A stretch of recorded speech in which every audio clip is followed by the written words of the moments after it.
Hello all my friends across the world. It's another wonderful day here on the Isle of Wight, and John is with me to film this. It's been a long time, about I don't know how many months before we did it. Anyway, last time I was with you, John asked me to tell the story of the Grove. Now the Grove was a very special place where I learnt a great deal, where I experienced a great deal. And it was a place of love. So I'm going to share that story with you today. First of all, I'll give you an introduction to the Grove, because for those of you who've not watched any of my videos and may not know some of the people mentioned. Firstly, there is Margot Williams, a rare and exceptionally gifted psychic, who I worked with for 14 years on many levels, but her main role was rescuing earthbound souls, more commonly known as ghosts. Ghosts, you may say. Well, they definitely exist, and they found themselves trapped for some reason or other, usually some mild misdemeanour or guilt that required confession before being able to pass towards the light. Her ears were their confessional, and her guides assisted them into the light. I suppose in some ways the Catholic Church have got it right there about the confessional, but it's who they're confessing to, really, and the purity of the person who is receiving the confession. Well, I might tell you, Margot was a very pure spirit, very pure soul, and she had what everybody referred to when they saw her. This was the ghosts or the extraterrestrials. They said she had a silver light around her. Very, very good. And then there was Mary Madison, another gifted oracle. She once lived in Ventnor, but is now back home in West Cork in Ireland, whose speciality is crystal scrying, with whom Margot and I scryed to bring forth information of our own past lives in Lemuria and ancient Egypt at the time of Akhenaten and Nefertiti. Mary was also instrumental in the early development of Robin Wells, my nephew, and a channel for cosmic teachings. You will hear his memories of his time at the Grove and how the magic began for him inside those very walls. If you wish, you can watch him in some of the White Witch episodes. These are people for whom I have been the scribe for information given through their gifts, and my accrued wisdom has been gathered from that knowledge. My husband Reg and his friends laboured to restore the Grove for all of the 17 years we had the privilege of living there. He is a perfectionist, so it all progressed very, very slowly. As for myself, when I was not out with Margot or feeding the 5,000, my time was given to the large garden, where I seemed to be able to work tirelessly, often until sundown.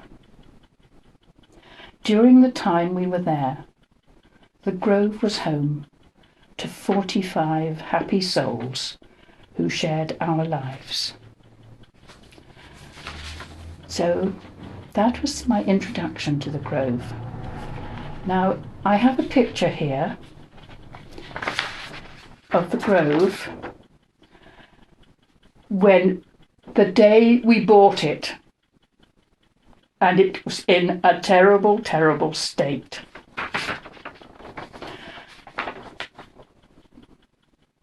The Grove then, I put, cracked and unloved. This was the Grove as I saw it all those years ago in 1981. sadly neglected and in need of a great deal of loving care to restore it and resurrect it. But where do I begin? There was so much magical synchronicity involved just in the purchase of the place. We decided the time had come to move on from our home in Ventnor, and arrangements were made to buy a bungalow in the nearby village of Wroxall. It just so happened that Yvonne, a psychic friend of ours, dropped in unexpectedly one morning and remarked that she couldn't understand why the property had lost all its atmosphere. I told her we were moving to a bungalow in Wroxall, whereupon her immediate reply was, "Oh no, you're not. I can see the house you will be buying, and it is certainly not a bungalow in Wroxall." And with that, she proceeded to describe a double-gabled house standing in its own grounds, surrounded by trees, with a gravel driveway leading up to it.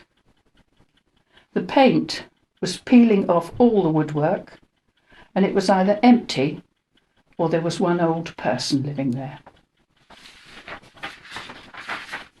This was not what I wanted to hear.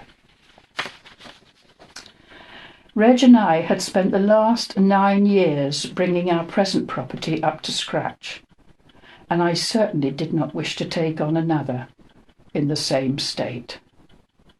So we continued with the arranged purchase. But it was not to be. The owner had a friend who wished to buy her bungalow, so she reneged on the sale, and we were left wondering what to do next. Our minds were now set upon a move, but where to was the question. We approached the estate agents and looked at various properties we thought we might be able to afford, but there was no satisfaction there. One evening, after looking at another beautiful house in Freshwater that we had considered buying with another couple, I was struck down with a violent migraine on the journey back, and on arriving home I went straight to bed with the words, and you'll have to excuse this, but these were my words: "If God wants me to move, he can bloody well find me a house. I had had enough." Well, somebody listened.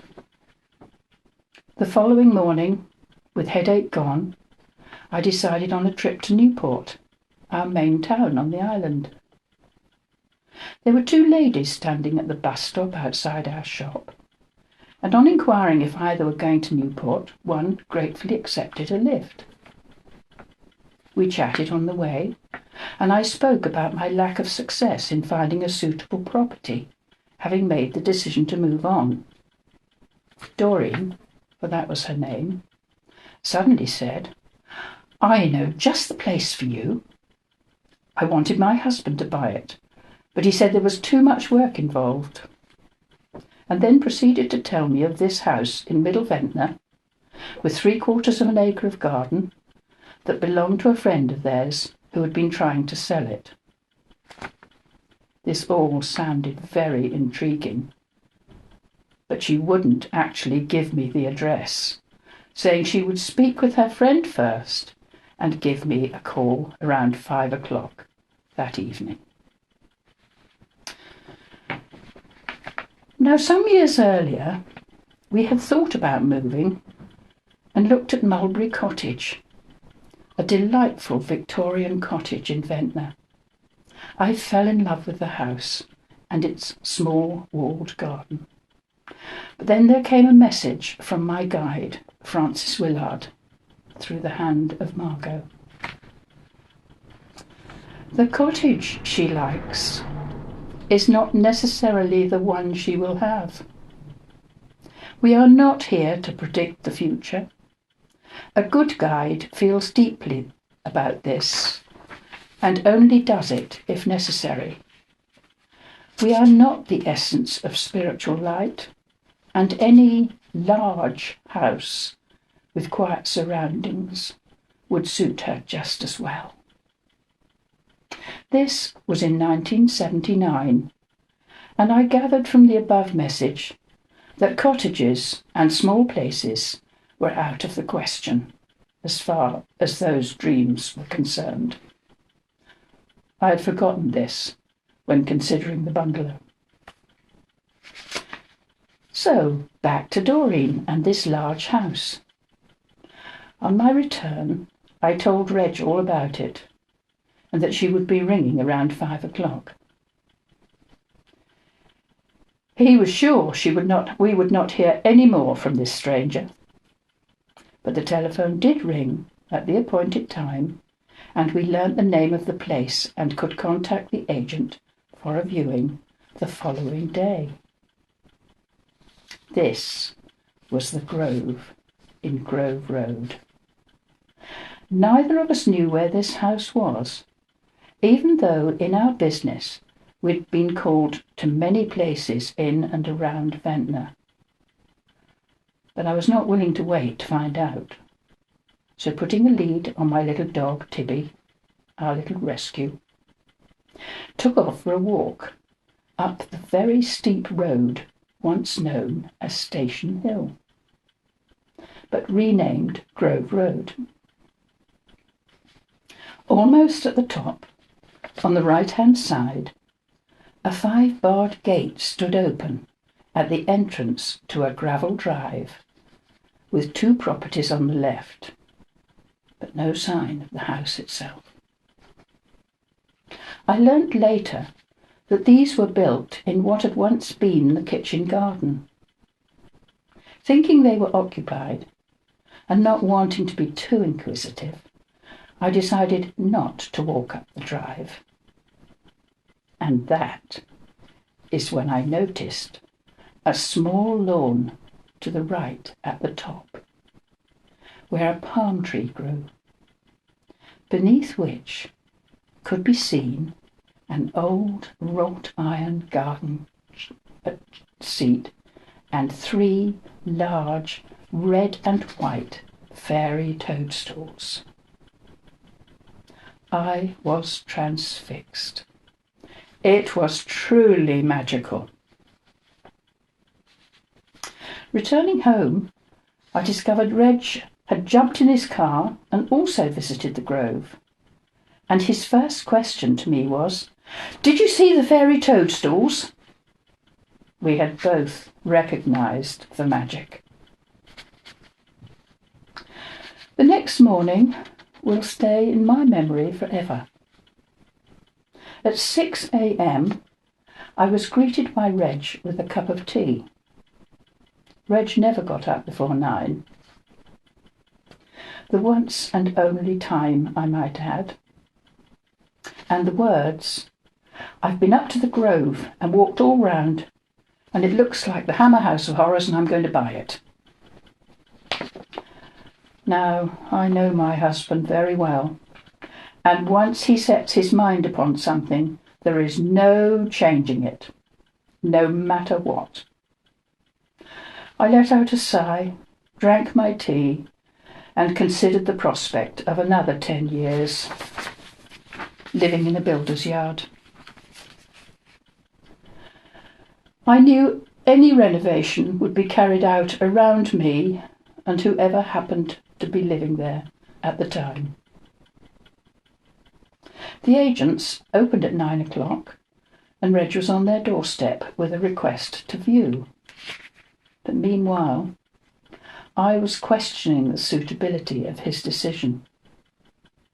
I addressed God in a somewhat frustrated tone. "If we are to have this house, I want a sign, and I want it right now." Then went upstairs to my young daughter's bedroom. There was a magazine on the floor. It was the Stella Polaris from the White Eagle Lodge. and as I picked it up, it fell open to present me with the words. There in front of me, I saw 3 red and white fairy toadstools. That was my sign. It was immediate, and I knew the grove was to be our destiny. That evening, while Reg was doing the deal with the elderly owner, my young daughter Zoe and I took a stroll around the very unkempt and neglected garden. She suddenly turned to me saying, "We're going to live here, Mummy." On asking how she knew, her reply was, "God just told me." Now, whether God did or not, maybe it was one of her guides. She was 9 at the time and very open to the voice of spirit. Of course, she was right. We lived there for 17.5 years, most of which was spent restoring a house that, according to the previous owner, had not had so much as a penny spent in maintenance. He had been there for 44 years, and that was his boast. The inside was as neglected as the outside. Paper was hanging off the walls, damp was a major problem, and the kitchen had a hole in the floor under the linoleum in front of the sink, beneath which was a 4-foot cellar, ready for you if you fell through. It was indeed the Hammer House of Horrors, but I loved it, warts and all. Many years later, it blossomed under the slow renovation achieved by Reg and his friends, during which time it gave sanctuary to many people in need of a place to lay their heads, most of whom had no money to speak of, but were so happy to be there. They didn't mind the constant building going on around them. They were just grateful to have a place called home for the time being. Some helped where they could and had bed and board in return. There were still 2 of our 4 daughters at home, the others having left home to make their way in the world. One married and gone to warmer climes in Australia, the other with her partner to work near Oxford. There were 8 bedrooms at the Grove, and gradually all were filled with friends and strangers. 45 people in all had the pleasure of sharing our home during those 17 years. I became the matriarch, feeding them physically and spiritually as they came and went. And this is why it became known as a sanctuary for souls. We had already begun this at 147 High Street, where we had 3 people staying, and it all began quite by chance. Reg had met a young boy of 17 in Bristol, living in squalid circumstances, and offered him the chance to come back to the island. So Dick was the beginning of our future, really. He had a room of his own with a wash basin, a clean bed to rest his weary head, and a job helping Reg in our antique and second-hand furniture business. Then my friend Shelley Woodward asked if I could give a home to her youngest son, Tim, as she and her husband were moving to Australia, and he had nowhere to go. He was our second resident, and such a joy to have in our home. This was the young man who had been privileged to witness the flight of several flying saucers, UFOs, UAPs, call them what you will, one afternoon as he sat in the garden of his home, Currant Way, in the rural countryside above the island of above the village of Whitwell. This incident is recalled in a book, UFOs over Hampshire and the Isle of Wight, and a little excerpt follows. Another account came from Tin Woodward, who was indoors at the outset of the encounter. He takes up the story. The roar as they passed overhead shook my house so violently that I dashed outside to see what was happening. Out in the garden, he saw a formation of at least 5 discs streaking towards God's Hill at lightning speed. They stopped and held station over God's Hill for a few moments before shooting off out to sea, he recalled. I don't know if you know the story of God's Hill Church. Well, when the builders began building the church, every night the stones were moved higher up the hill, purportedly by the fairies, because it was not in the right place. And eventually the builders gave up and built it where it is now. Now I wondered if that's where they stopped and hovered over that place of power, that vortex above the church. But of course he couldn't see exactly where they were from where he lived in Whitwell. Then I was approached by social services. Somehow they'd heard of me. Could I possibly give a home to Pat, a young woman in her 40s suffering with paranoia? When we finally moved to the Grove, Tim and Pat came with us, but Dick had left by then to make his way wherever. So that was the way it all began. By serendipity, really, as this was not our intention, yet it grew and grew, just like Topsy. No one minded that the house was in a state of disrepair. They were just too happy to have a place to lay their heads when life had dealt them a hard blow. Of course, this couldn't happen today with our freedom curtailed in such a way by health and safety, and the laws and restrictions entailed therein. However, that is by the by, and we did it regardless. People needed homes, and we had the space. The only rules were no smoking, no drugs, and no fighting. And they were all happy to conform.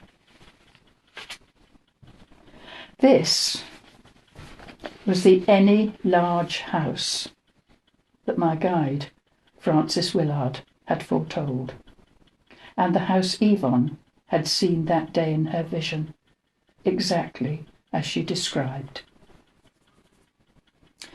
But we couldn't move in straight away. We had not sold 147, and although we had a buyer, the contracts had not yet been signed. And then disaster happened in a big way. The buyer committed suicide the morning of the signing. I guess he just couldn't face the move from the mainland, where he had a successful antique business in Southampton. We were already committed to the Grove and had to take up a bridging loan. How awful that was, as it eventually cost us £7,000 we could ill afford and gave us less to spend on the much-needed restoration. I guess dreams never materialise without some kind of hardship. The roof required reslating the front part between the gables before we could move, and this was done by Chris, a young friend of ours. All the slates had been removed, and part of the house was open to the elements. That night, around 1 o'clock in the morning, we were woken by a huge thunderstorm cracking right over Ventnor. Reg knew he had to get a tarpaulin over the exposed area of the roof, regardless of what was going on outside. He told me later that as he stood on the central flat area of the roof, trying to get the cover fixed, the tarpaulin was billowing out like a ship in full sail. As the lightning flashed and cracked all around him, somehow he did manage to get it in place and save our home from even further water damage. As I lay in bed worrying and wondering if I was ever going to see him again, in those days, it was just one of the many escapades he managed to survive. His guardians have been exceptionally busy in those days. He did not seem to know the meaning of fear. He really didn't. So, although we bought the house in 1981 and did not move in until April 1982, the wife of the original buyer did eventually go ahead and purchase, but it took months of concern for us, plus losing the money to the bank that would have helped with the restoration. Be that as it may, we now lived in a great rambling house with a totally unkempt garden that we both loved. And with that love, it began to emit a welcome to everyone who entered the doors, and there were so many. Even before we moved in, my friend's daughter, Aja, accepted a job on the island and had nowhere to live. She had 5 cats at the time. We said the house was available if she wanted to rough it for a while, and the offer was gratefully accepted. The cats had the run of the 3/4 of an acre, and she had the place to herself. It was here she found and fell in love with her soulmate, and eventually moved in with him, cats and all. And these are her words about the Grove. Ah, the Grove. Such memories. This magnificent old house in partial ruin, but a blessed relief from a life in London, with 5 cats and a new career in Newport. Great fun in the kitchen, avoiding the large hole in the middle of the floor. Mattresses, etc., up against the wobbly windows to keep the weather out, or trying to. All part of the new adventure. Much renovation going on in the house. Plaster handprints on my bottom from a certain person. A glorious natural garden to sunbathe in. And I remember planting daffodils. Meeting and falling deeply in love with my very handsome soulmate. Hearing stones rattling on the window at night, very Romeo and Juliet. A wonderful place to start a new life and to give shelter to others along the years. Much happiness and pain of the loss of a wonderful friend. Finally, the day dawned, when out of the blue one morning Reg said, "We're moving today." That's the way he was. "We're moving today." Pat went into paranoid shock. Tim said he would help. Kate and Zoe went off to school. We piled as much as we could into our Luton van and made our way to our new home. Luckily, we had plenty of time for this task, as we still had not completed the sale. Shortly after this, I invited Margot over to check our new home. And on opening the door to the cellar, she backed off with the words, "Oh," she said, "there's such a strong smell of beer coming from this cellar." What I hadn't mentioned was that the Grove was once the country home to the Courage family, brewers of some repute. No wonder her nostrils were assailed by the strong smell of the stuff that gave them a wealthy living. Now, in those days, one could get hold of the original deeds with all the information about the previous owners. One morning, when browsing through the old documents, I realised the house had been rented out to the diocese for 40 years and became the home for 2 vicars, both known to me from my work with Margot. The first was a Reverend Livingston, vicar of the old church at St. Lawrence. I do not have the script relevant to this man, but do have words from the second resident, the Reverend Edmund Carr, vicar of the neighbouring village of Bonchurch, from 1856 to 1861. Now, before I knew Margot, she'd been sitting alone one day in Bonchurch Church, the big church, and she saw the shade of someone walking up the aisle, and he attempted to make himself visible on several occasions. A misty figure standing in the pulpit, and again at the altar. Taking out her pencil and paper, she wrote down all he had to say that August day in 1978.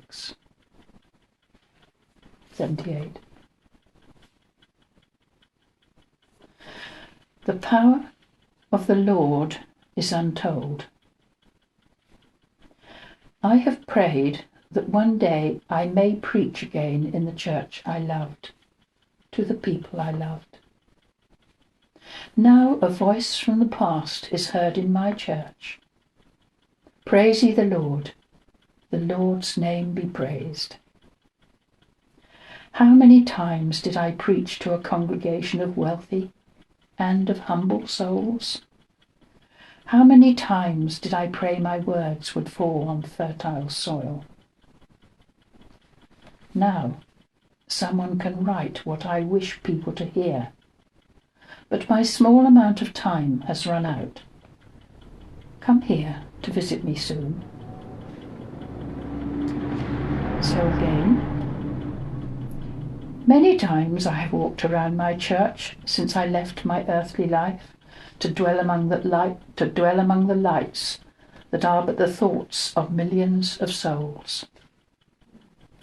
I wished that when I lived I had delivered a sermon to be outstanding.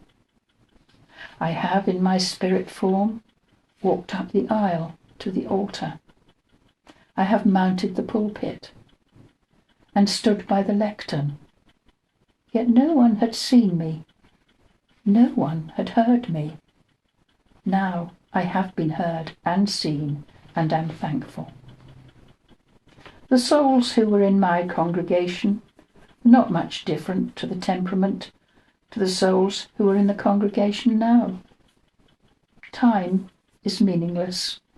The same sermons for different seasons, the harvest festival and Christmas.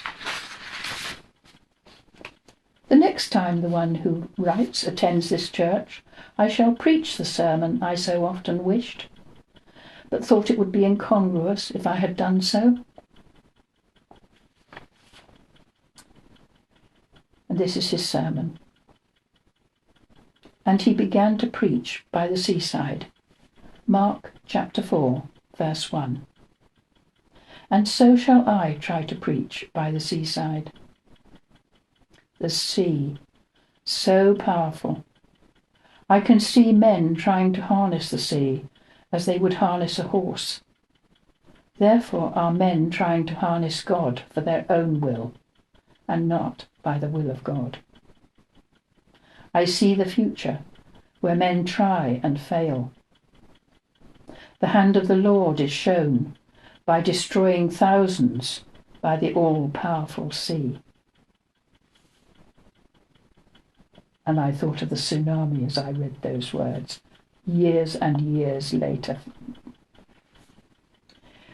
When man learned to live in peace, not only with one another, but by accepting God as it was meant that he should, and not try to force his will over God and his wonderful ways.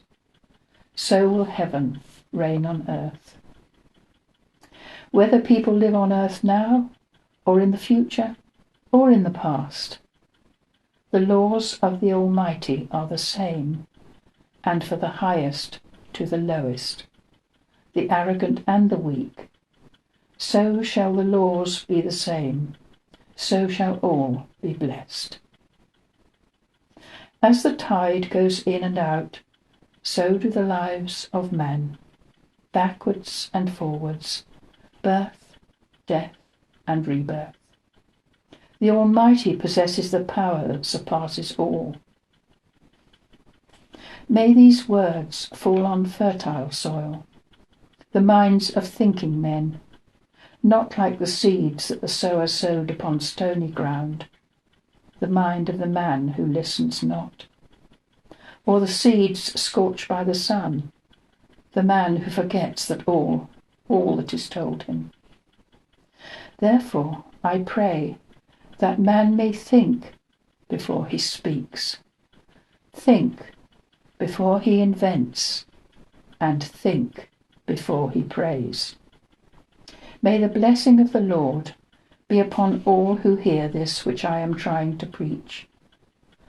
The barrier is between us, yet my spirit enters this lovely church which I loved during my life. I walk to the altar and give thanks that I have had the opportunity to be seen and heard. I shall no longer trouble the one who is hearing me to write, as I leave to dwell among the angels. God bless you. Edmund Carr. So I lived in the house of Edmund Carr. What a wonderful thing to do.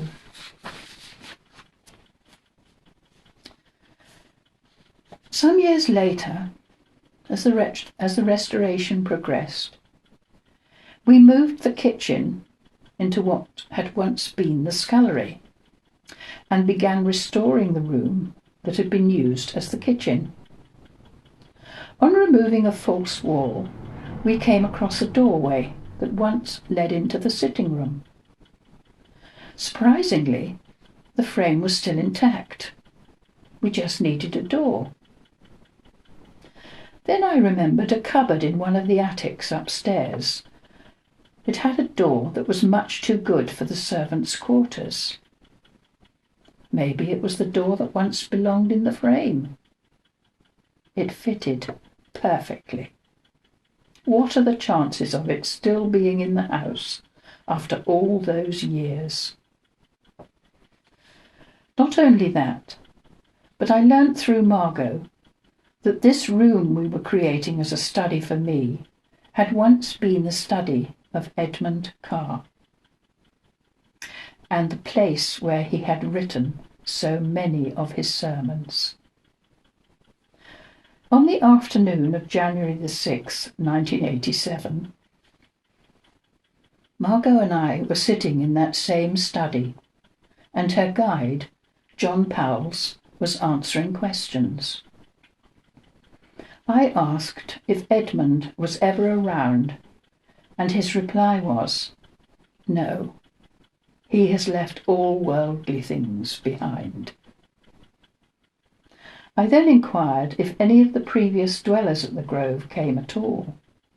John said, "Not at present, but did say that Ramunus was still in the halls of learning, but my father is not all of the time, and my family come only when needed, which is not often."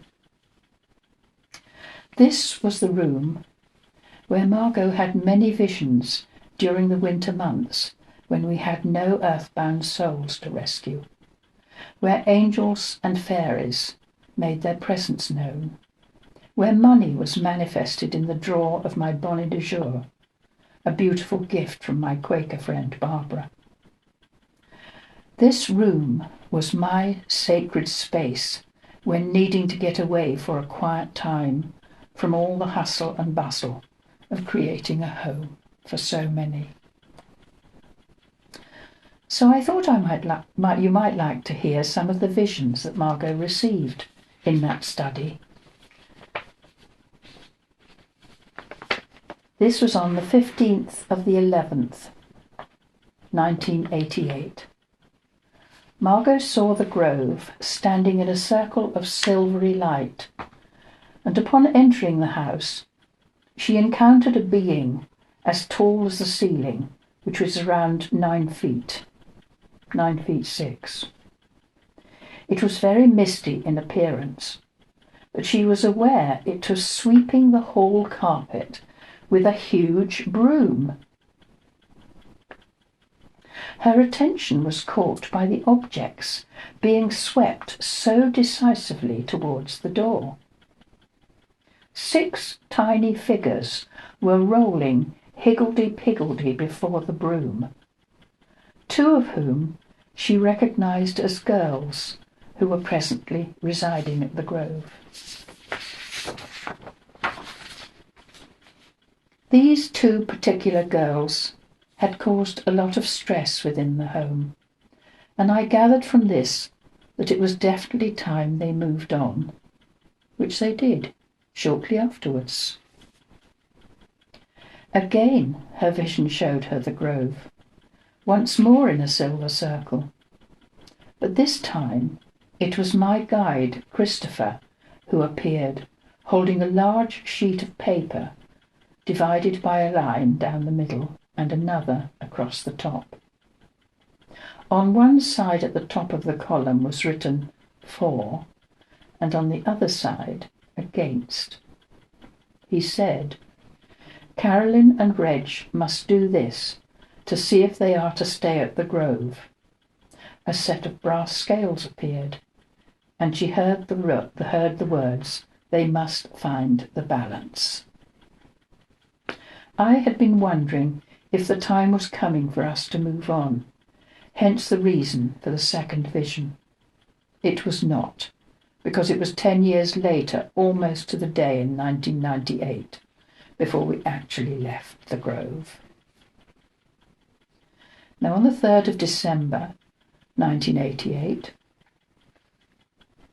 Margot and I were sitting quietly in my study when John Powell's and my guide, Christopher, appeared standing before her, about a foot apart. Coming from behind them and flying towards the 2 of us was a golden butterfly.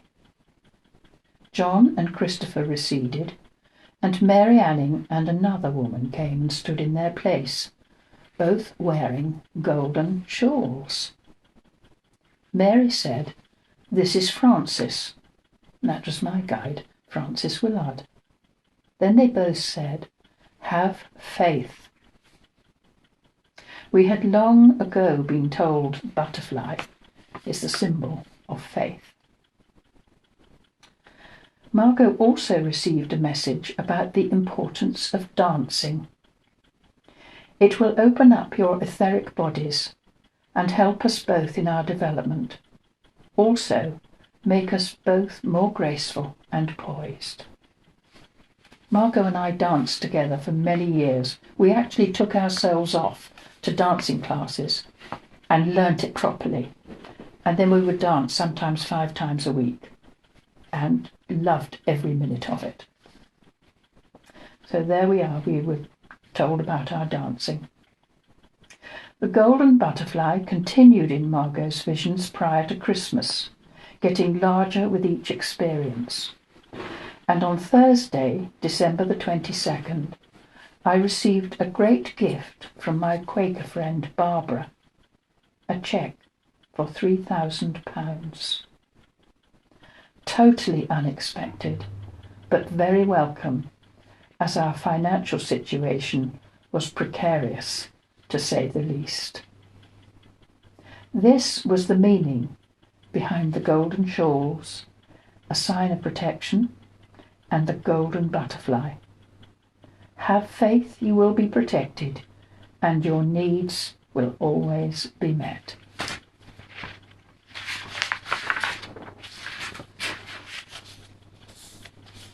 On the 1st of January 1989, Another vision in the study, where Margot saw the two of us at a meeting in the lounge.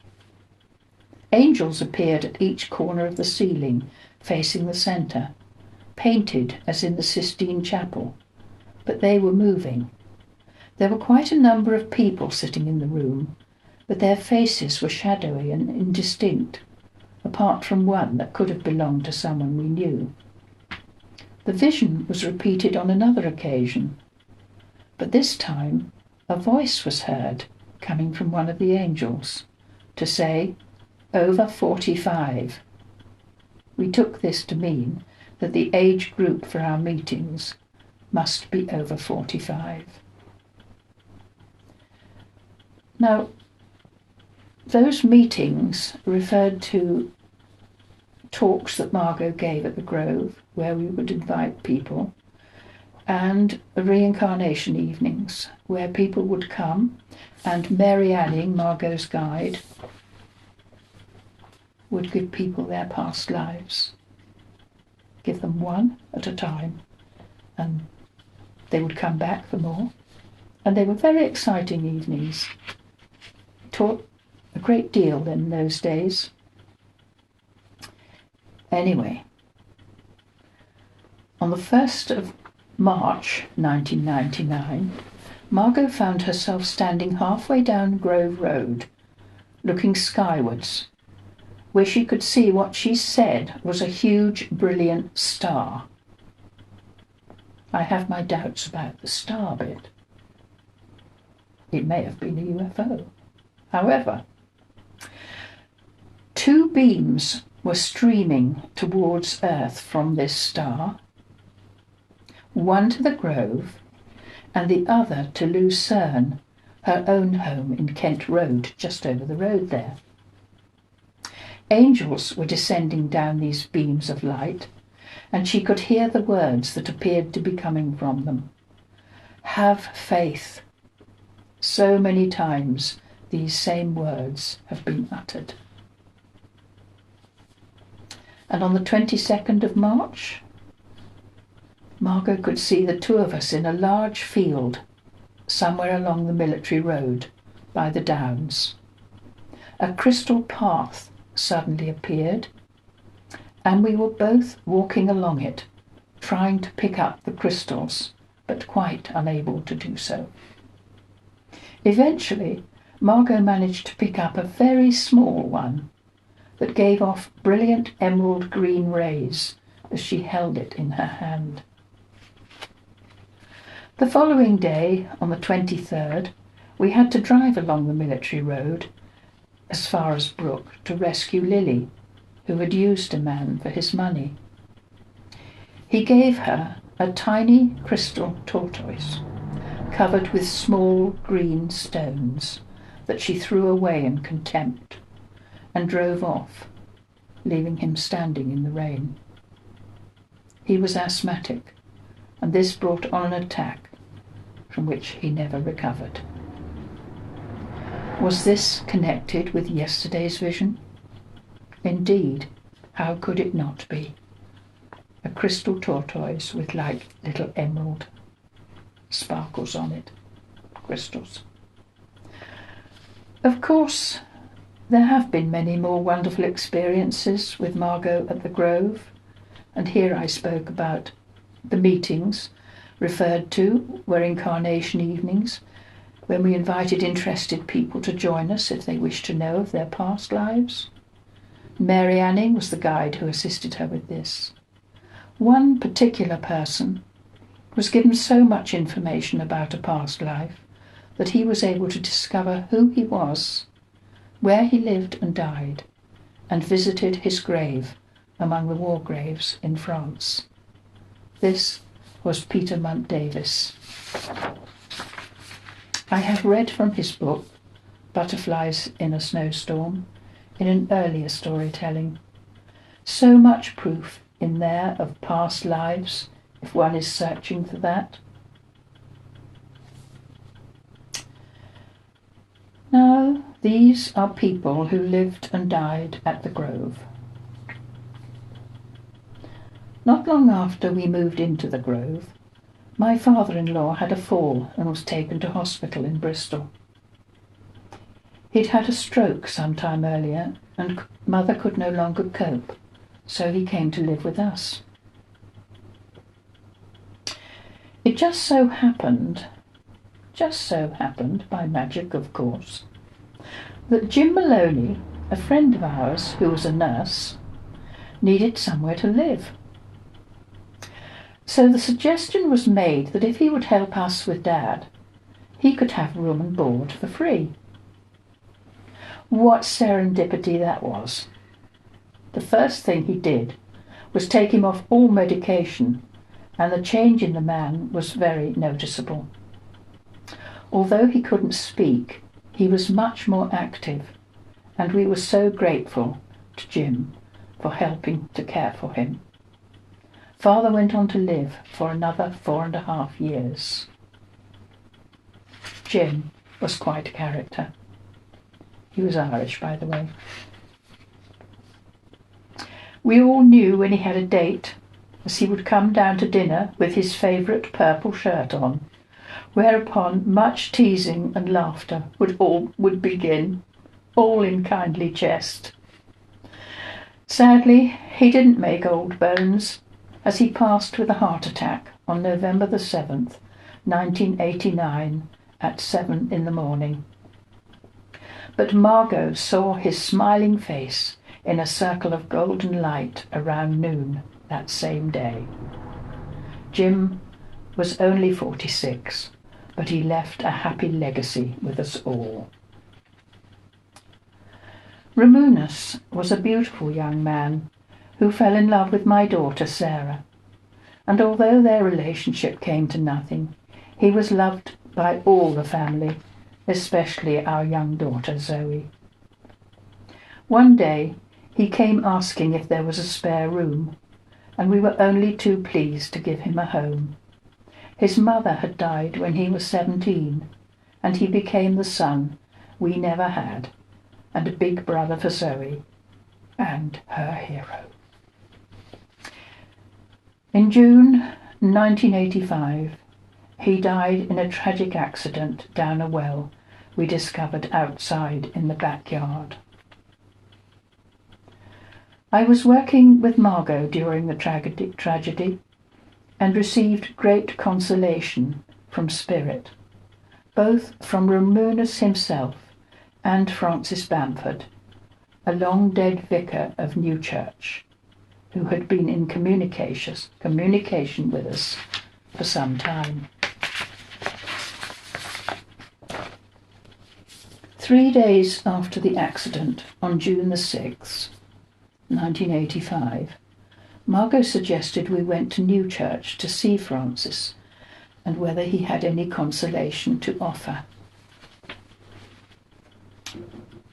Francis, I don't know whether I said, but Francis died in 1934, by the way, and he was a very popular vicar at Newchurch.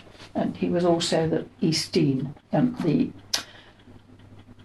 the Dean of East Wight. And these were his words: "Welcome, my children, after such a long absence. I am very pleased you have come when tragedy has struck. Here there is a feeling of peace, and I say to you that not only in life is there death, but in death there is life." The arm you saw outstretched was symbolic. It was the arm of protection. I cannot say whether the young man is still alive. I would not wish to let words come that is not for any of you to hear yet. But whether there is life or not, hope is there, and hope is important. Prayer, thoughts, or hope share the same compartment of life. Some preachers would not agree with me, but you know I am different. Have I not proved this? With this hope there must be genuine love, and there is much of this at this present moment in time. The three of you are powerful together, more than any group I know, and I know of many, so live with this, and you, the writer, the most powerful of all, and loved by the angels. So lift up your head and lead the others. I know that these words cannot bring comfort to the one of you that loves the young man so much, but they are meant with kindness, and to know this is important. Whatever the outcome, it is the will of the Lord, and may he bless you all. Return again within a week or two. Farewell for now. 2 days later, there was a further message from Mary Anning to say, "The mists have cleared, and I can now see clearly that the young man you knew as Ramunus is now resting before going on to the halls of learning for a short time. I do not think he will have to reincarnate, but will go onwards. You are correct in thinking that he and Carolyn knew each other in another life, and I will tell you more of this later. Meanwhile, Carolyn should seek comfort among growing things." Well, of course, my garden was always my comfort. So we returned to Newchurch on June the 14th and listened to more wise words from Francis. "Last time you were here was a time of worry and grief, especially for Carolyn. Now the grief will be fading, or should be. And I say, remember the young man with love, but let him go onward, and do not allow any of the young people in the house to dwell upon it any more. Now enjoy nature, the insects, the birds, and the flowers.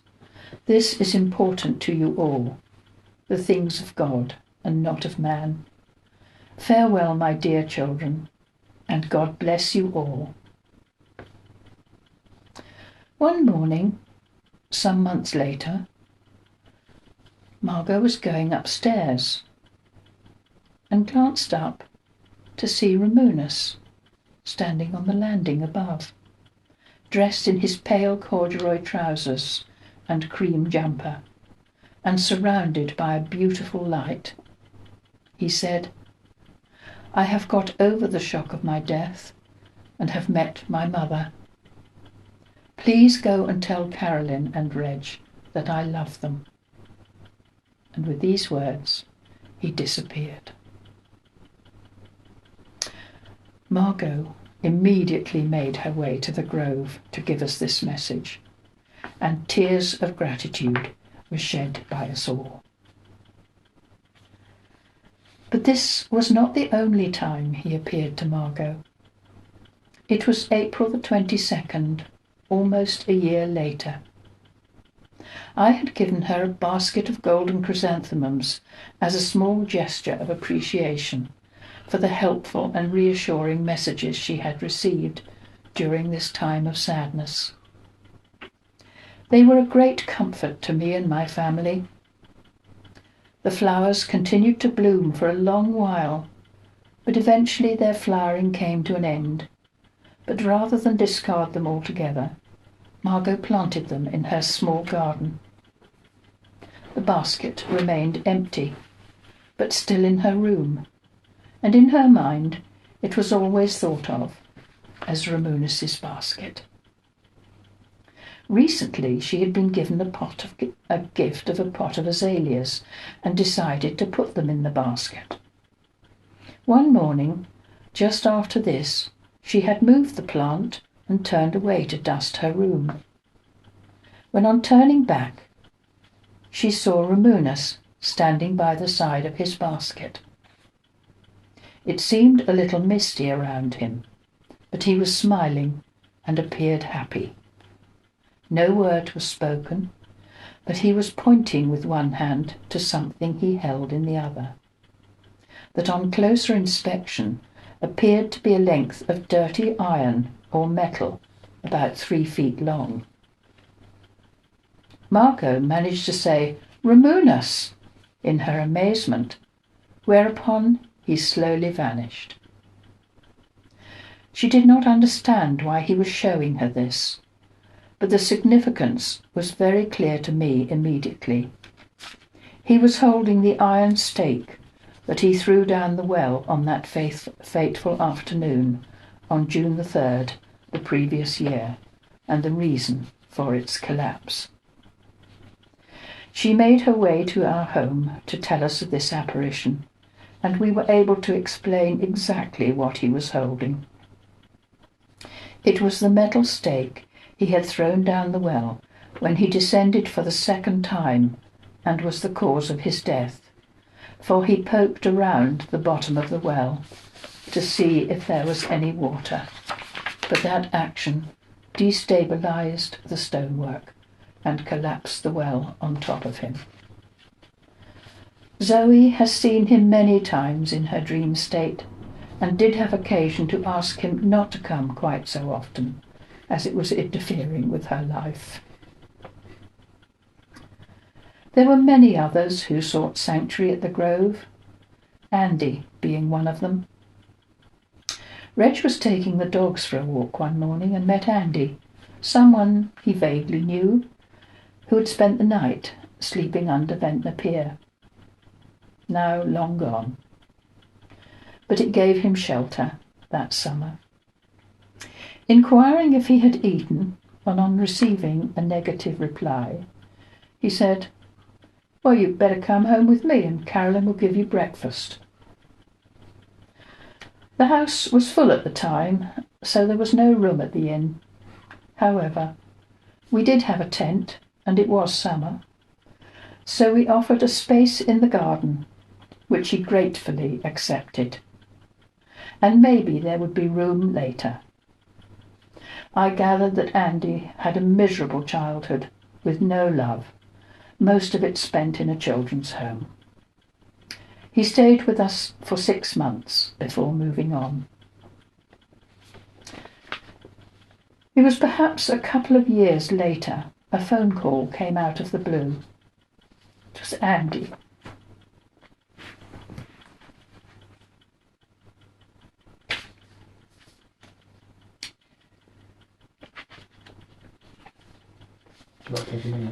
That's all right. It was Andy on the line. We hadn't seen or heard anything from him since the day he left. "I just want you to know that the time I spent at the Grove with you and Reg was the happiest time of my life. This memory brings tears to my eyes, but such joy to my heart. I'm sorry, folks, but that's the way it is with me. My heart is wide open, and these things hurt." And then there was a boy of 14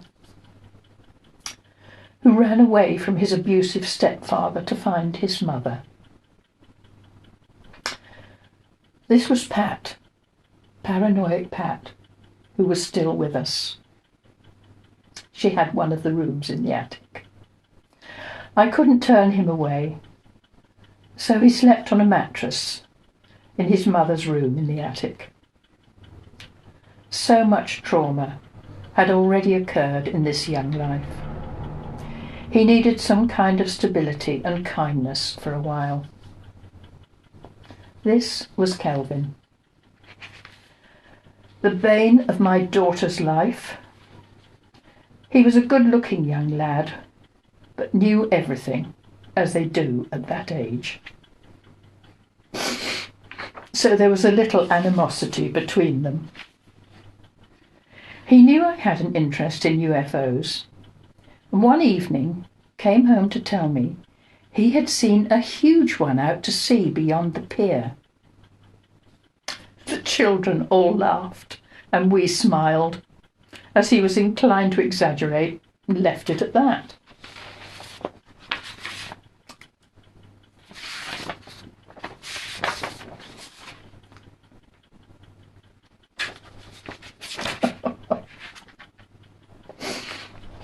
Years passed, and I happened to be talking with my dear friend Mary Madison one day, when she mentioned a huge UFO she had seen years ago out over the pier one evening when taking her dog for a walk in Salisbury Gardens. And funnily enough, she said, that young boy you used to have staying with you, he saw it too.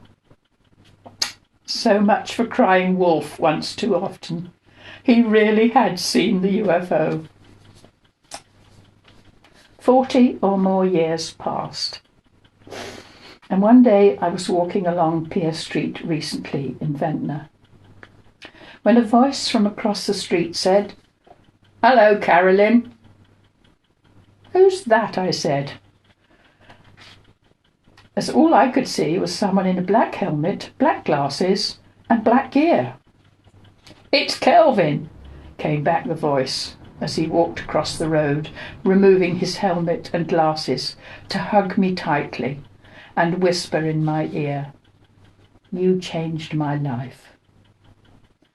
More heartfelt tears filled my eyes. He was off to visit his mother. We had a chalet in the garden, and I remember one day when Linus, the older brother of Ramunus, asked if there was anywhere for him, as he was homeless at the time. So he joined us and spent time in the chalet, with splendid views over the garden and the channel beyond. At one point his girlfriend Julie came to stay with him, and it was there their daughter was conceived. I met her recently. She has the height of her father. He is 6'4", and I guess she is 6 foot, and is the apple of his eye. Although the relationship came to an end, and Linus always remained in contact and has been a good father for his girl, who now has a young son, a good-looking young boy, I might add. One morning, when Linus was staying in the chalet,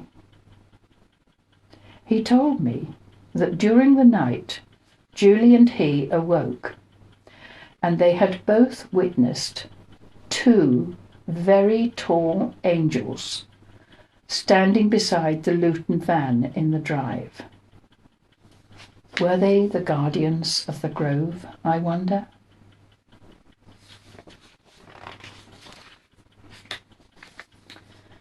Some of the people who spent time at the grove have been kind enough to record their own memories.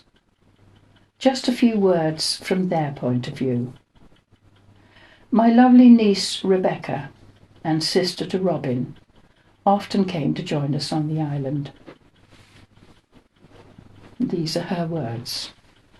As promised, a little note about the grove. I have been coming to the island since I was very young to visit my Auntie Lynn and Uncle Reg and my wonderful cousins. In those days they lived at 147 High Street, and my memories there were always happy. When they bought the grove, the energy of 147 moved with them. My brother Robin and I spent many a summer and Easter holiday there. I was having surgery on my feet most summers, so Mum posted us off to the island, as she worked full-time, and we got to spend some fabulous time with our cousins. The Grove was a magical place to me. Not only was it beautifully old, with heaps of character and stunning sea views, but it was also my sanctuary, my safe haven, a place of love and acceptance for who I was.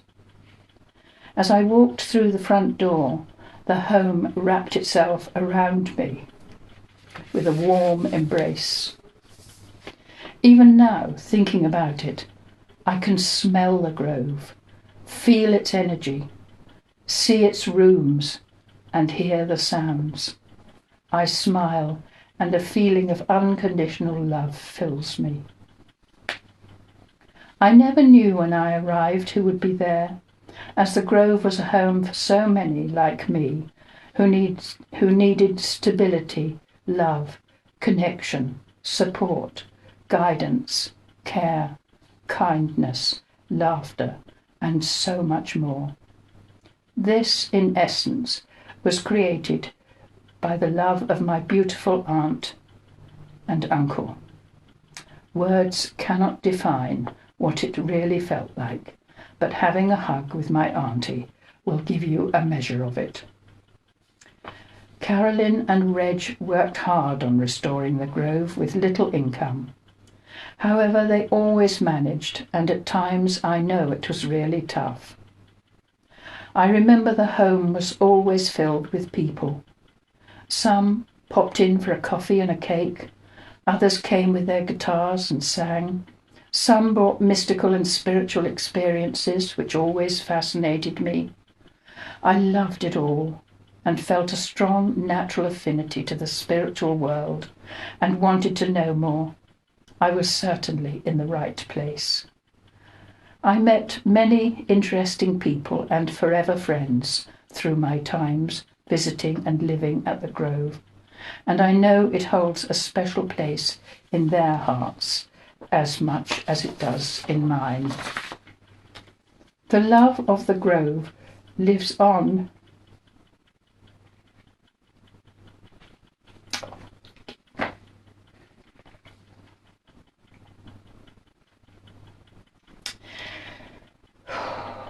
through my beautiful aunt and her wonderful storytelling. Uncle Reg never fails to make me laugh with his stories. They would have us laughing so much we cried. Forever in my heart, forever thankful. Loving blessings, Becca. Becca, by the way, was born with club feet and spinal bifida. And she had 24 major operations, and when her legs were in plaster, she would come to the Grove. And she's just recently now had another operation on one of her feet. She is an incredible woman. She never complains. And I am so proud to have her as my niece. Bless her heart. I remember one morning chatting with Margot in the Herb of Grace, a delightful cafe in Ventnor, sadly no longer there, and overheard a desperate conversation at another table. They were people I was acquainted with, as they ran a small gift shop in the town. I understood from their conversation they were now homeless. The council wouldn't or couldn't help them, and they were at their wits' end as to what to do next. As I rose to leave, I walked over to their table and whispered in June's ear, "There is always the Grove, you know," and left. A few days later, as I was preparing the evening meal, there came a knock on the kitchen door.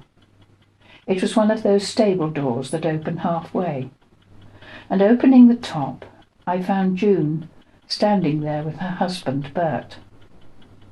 Her words to me were, "Did you mean what you said about there always being a space at the Grove?" And I remember my answer to this day. I never say what I don't mean. Come on in. They were with their daughters, Vicky and Rachel, and they were with us. They came with their daughters, Vicky and Rachel, and they were with us for a year. Vicky moved on shortly to live with her boyfriend Dave and eventually to marry. Rachel stayed for the year, and these are some of her memories. I first came to live at the Grove along with my parents when I was about 17 years old. This was a very stressful period in my life. My parents had owned a business that unfortunately failed and had to close down. The bank repossessed the whole building, which included our home. Thanks. This was heartbreaking for my parents, as they had poured all their love and savings into their dream. It was a sad, wearying and unsettling time for us all, to pack up our lives and decide where and what we would do. I can't imagine how my parents must have felt, losing their business and home, while raising 2 teenage daughters. Carolyn and her husband Reg had been very kind and compassionate to extend an invitation to us to come and live at the Grove until my parents' housing situation was sorted out. I was halfway through studying at college at the time, and I felt I was hanging on by a thread. I felt so consumed and disempowered by what was happening in my life. College was an added stress that I wasn't able to give my focus to. But with Carolyn's guidance and encouragement, I had the courage to successfully finish and pass my course. I loved my time living at the Grove, and there were so many wonderful memories that I have to look back on. They seem to erase all the sad things that happened before, and now I am able to reflect on these things, how these things are meant to play out and shape us in our lives. What an important time and blessing in my life this was. The Grove was such a beautiful sanctuary that was filled with love, laughter and happiness. I felt loved, supported, safe and held there. It was surrounded by beautiful magical gardens and flowers with big, bright, happy faces. I spent a lot of time in those gardens, recharging and healing, sitting and swinging myself under the big tree, laughing and sunbathing in the orchard. Too many experiences to explain. Living at the Grove gave me a huge understanding and solid foundation in my own spirituality. Before, I was experiencing all kinds of things energetically growing up that I was trying to understand and cope with. Carolyn passed on so much valuable knowledge to me, for which I am eternally grateful. Even though this time in my life was 35 years ago, the friendships and memories I made there have continued to be with me on my life's journey and still always carry them within my heart. Places like the Grove and people like Carolyn are so important and necessary to have in our world. I think there's a time in our lives when all of us need to retreat and heal somewhere beautiful like this. Now, Rachel slept in one of the big rooms in the attic, and none of my stories would be complete without the tale of a ghost. Did we have a ghost at the Grove? Of course we did, and I have told this story before, but it is worth another listen. Rachel moved into the large attic bedroom in the Grove and began to experience an unpleasant dream state. One night, after hearing something, she sat up in bed to see a hand opening the door. Too frightened to do anything, she pulled the covers over her head.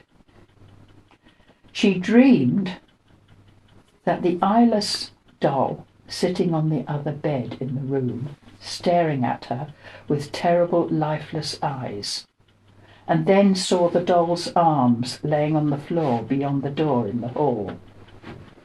This was almost too much for Rachel, She stayed with friends the following night rather than spend another night in the attic.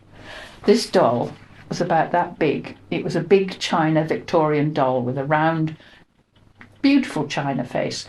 But over the years, it had come in on one of the deals we'd done with a house somewhere, and the children had kept it. But over the years, they'd pushed the eyes in. They were moving eyes, and the eyes were inside the china head. So this was an eyeless doll, and it frightened Rachel. And funnily enough, I've said, the children have all said to me, that doll always frightened me, ever since. Anyway, I called Margot in. I couldn't have Rachel not come back to see what was causing the disturbance. And this is what she got. I have made my presence known because I am unhappy. I have been here for years. I did not worry at first. Then people came and did the house up better than it was, although different from when it was new. That was when I came to work here. I was a maid, did washing at table, did housework, and did other things as well. I shared the room with the other maid who cooked and did the washing. 2 of us worked indoors. One of the other rooms was for the man who gardened and saw to the horse and carriage. I got restless when it was in ruins, and I loved it here. Now I see different people come into my room, so many over the years, usually youngish people, and I wanted just one to stay and to love it. The girl who is here now is quite nice, but I wonder how long she will be here. I keep asking her, but she doesn't hear me. I'm sorry if I frightened her. I expect I will go onward now that I've told you about me. I'm surprised at how many things she has. I only had 3 sets of uniform, and 1 Sunday dress and bonnet, and a small cardboard box held my possessions. Tell her she is lucky. I'm going now. My name is Maud, if she is interested. When Rachel was cleaning the following morning, she found a coin left as a present from Maud. It was an 1806 George III halfpenny that she treasures to this day. There it is. Can you see it? Yes.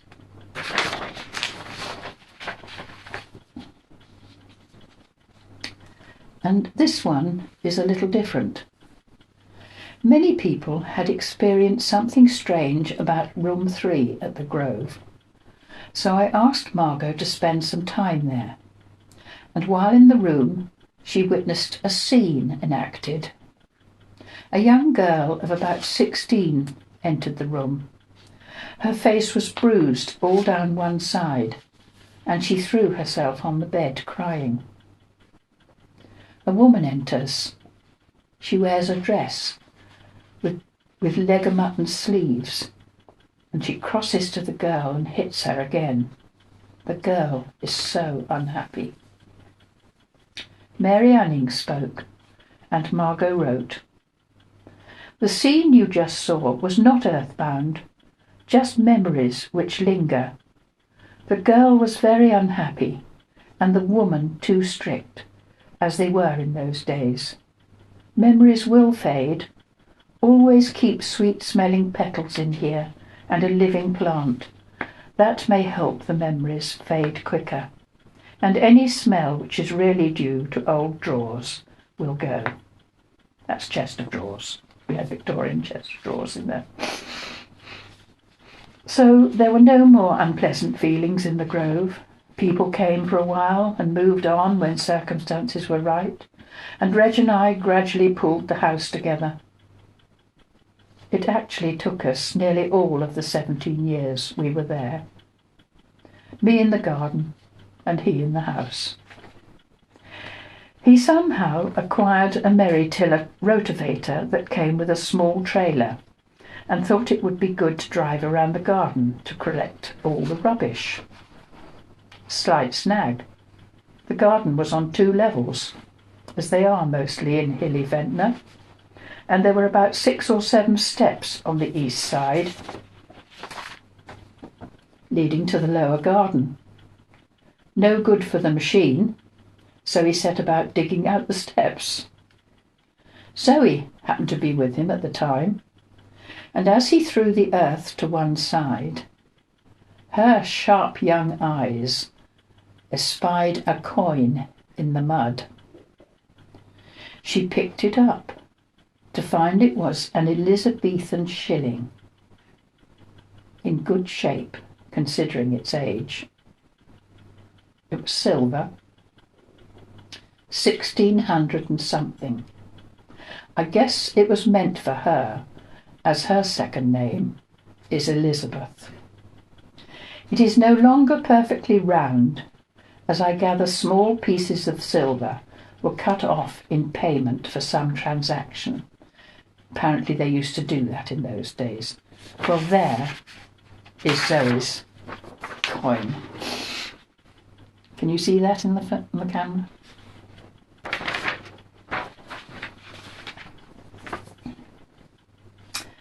One day I was preparing to lay a lawn in the bottom garden.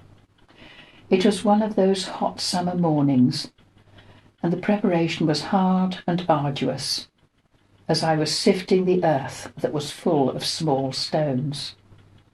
The sieve got heavier as the day wore on, but perseverance was the name of my game. I visualised the greensward that would be there the following year, and knew the effort would be worthwhile, as I had already laid 2 lawns, one under the magnificent copper beech tree from which a swing now hung, and the other beside the chalet where Linus dwelt for a time. It was getting towards the time when I would have to go in and prepare the evening meal for the residents.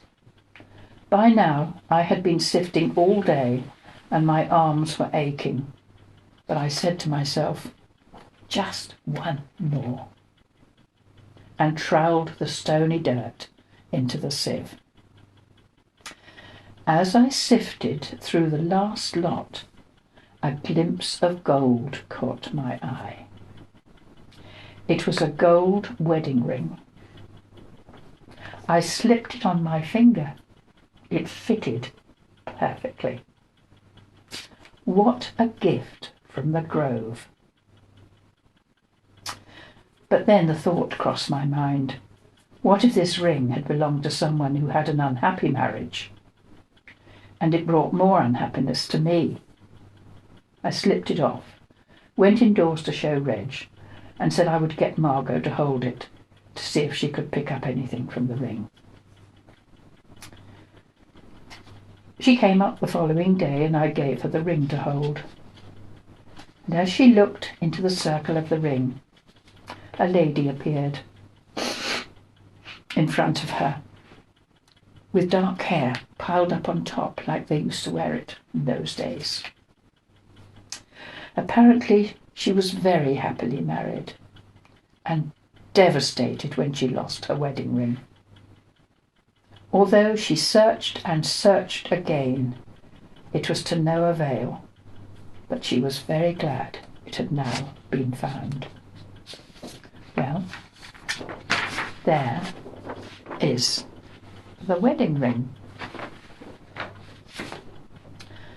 And there is the wedding ring still on my finger. I'm married to the Grove garden, actually. So, a copper coin for Rachel, a silver shilling for Zoe, and a gold ring for me. Those are the gifts from the Grove. And then there was Robin. This is where it all began in 1995, but more of that later. Firstly, a few words from the boy himself. I first visited the Grove with a friend in the summer of 1982. We travelled down from Sussex on our motorbikes, then came across the Solent by ferry from Portsmouth. It was all very exciting at the tender age of 17, with a taste of freedom on our hands. The ferry back then was not the glamorous affair it is today. Upon our eventual arrival in Ventnor, we rang Carolyn for the directions to the new house. We then made our way up the very steep Grove Road and took a right turn near the top into the drive of the Grove. We were both greeted with a big hug and a kiss by Carolyn, and a house that had so much potential.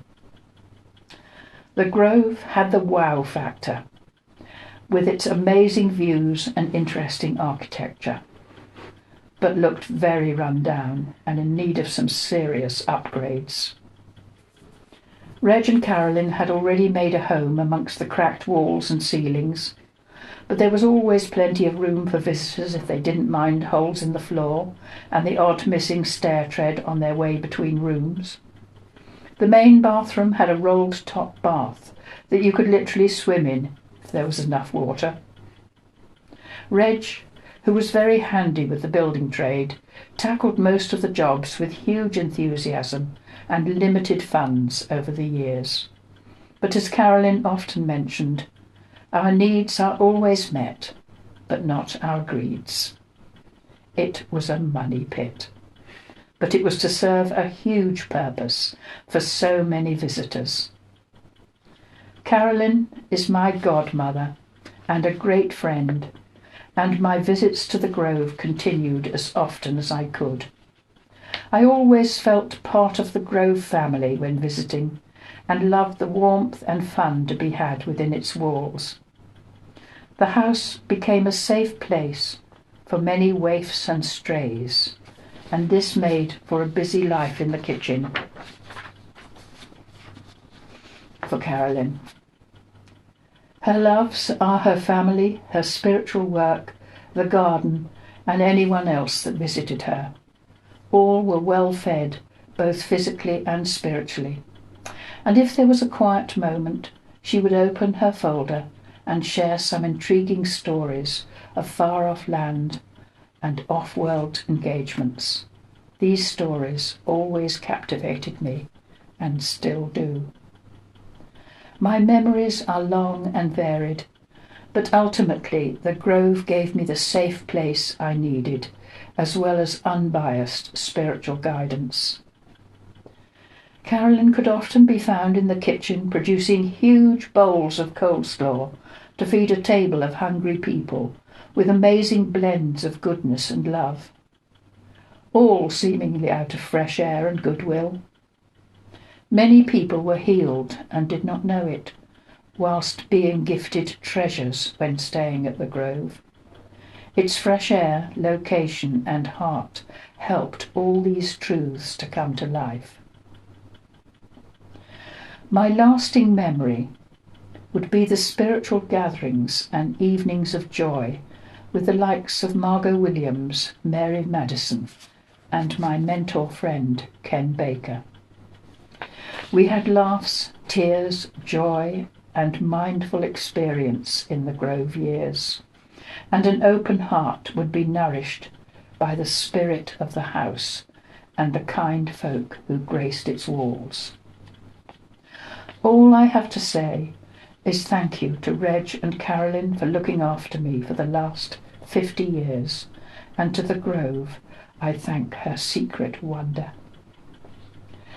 There are so many stories that are worth a mention, but jumping out of a 2CV, pulling a trailer load of yellow stock bricks, driven by my Uncle Reg, beats them all. He more or less pushed me out of the vehicle so I could transit up Egypt Hill before the car stalled. I was told we would be in trouble if not. To top it all, he eventually regained speed and suggested I run at full speed to get back in. Did we laugh at this episode, and still do? These second-hand bricks were from a local hotel and eventually used to build a buttress on the flank wall of the grove to prevent it falling down. They have a story to tell indeed. Thank you from me to the grove and all the memories that came my way. Robin. Robin's channeling was to begin when down for a weekend at the Grove in 1995. A most fortuitous time, but that is for another tale.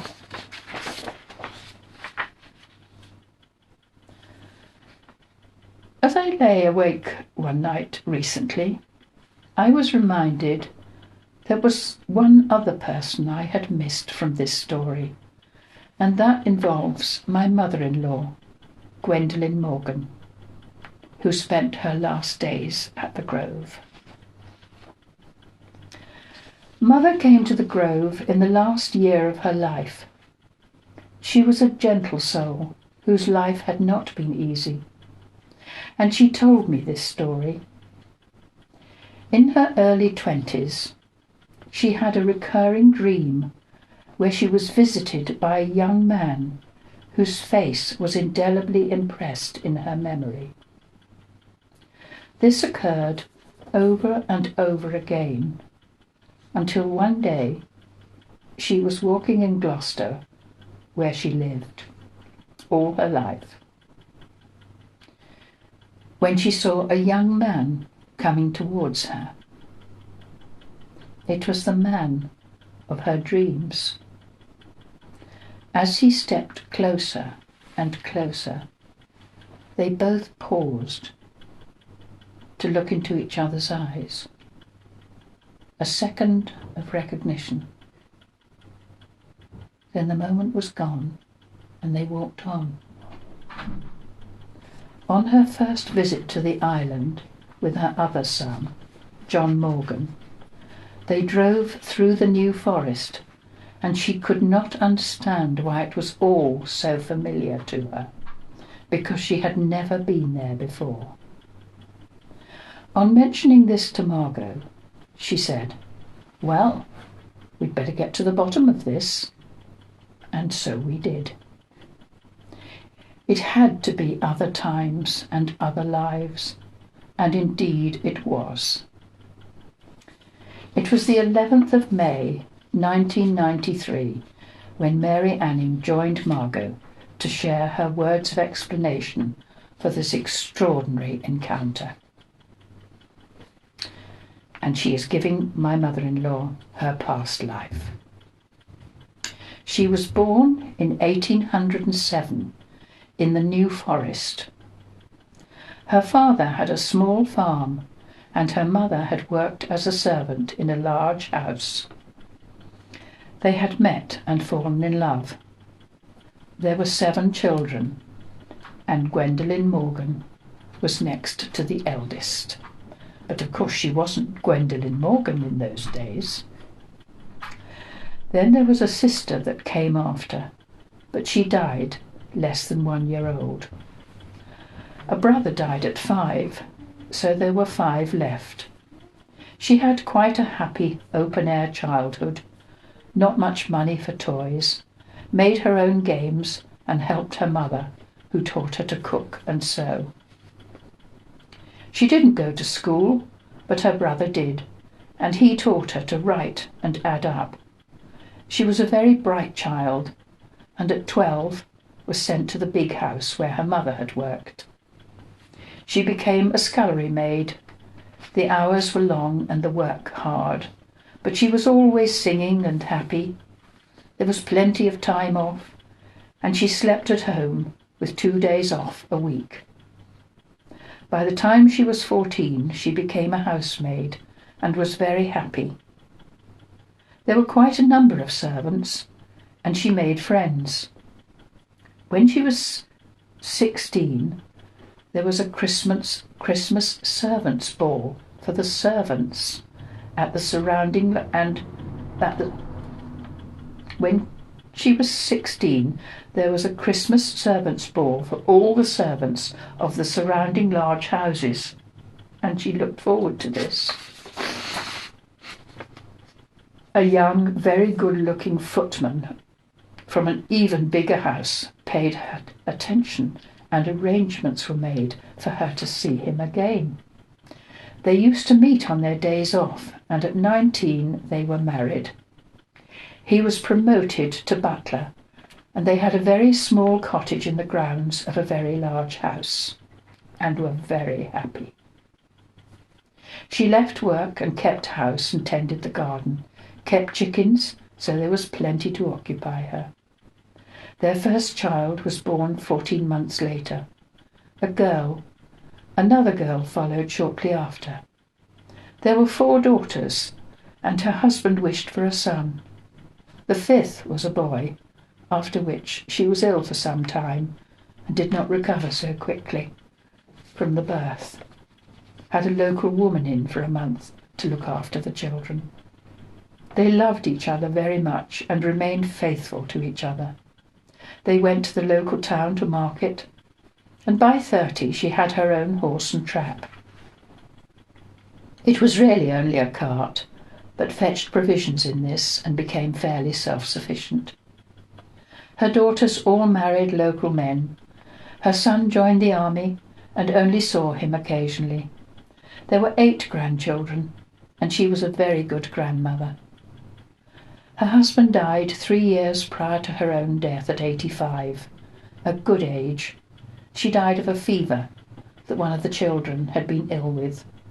She offered to sit up with him and caught it. He recovered, and she died. Her body is buried in a town in the New Forest, Lyndhurst. The only name Mary Anning can give is Emma. And then Mary explained that the face Mother used to see in her early 20s every time she closed her eyes was this young man who was her husband in this lifetime just related. It was some time after this that Mother said to me, "I have seen his face again, Carolyn, and I knew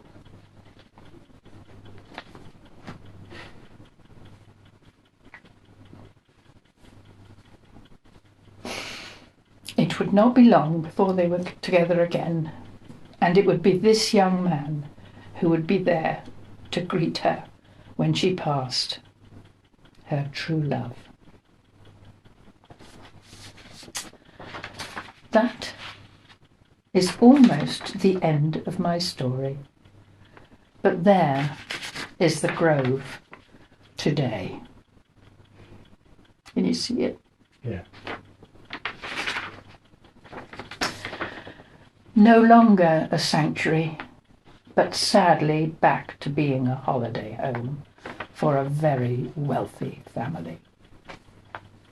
Yet all those memories are held within the stones themselves for anyone to read in future times.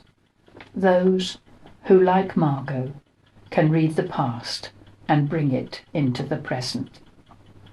Stones speak, and the stones of the grove have spoken.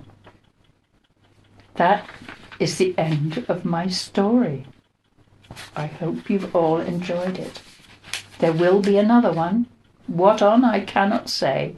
But as you know, and as you can see, this story has brought tears to my eyes, but joy to my heart.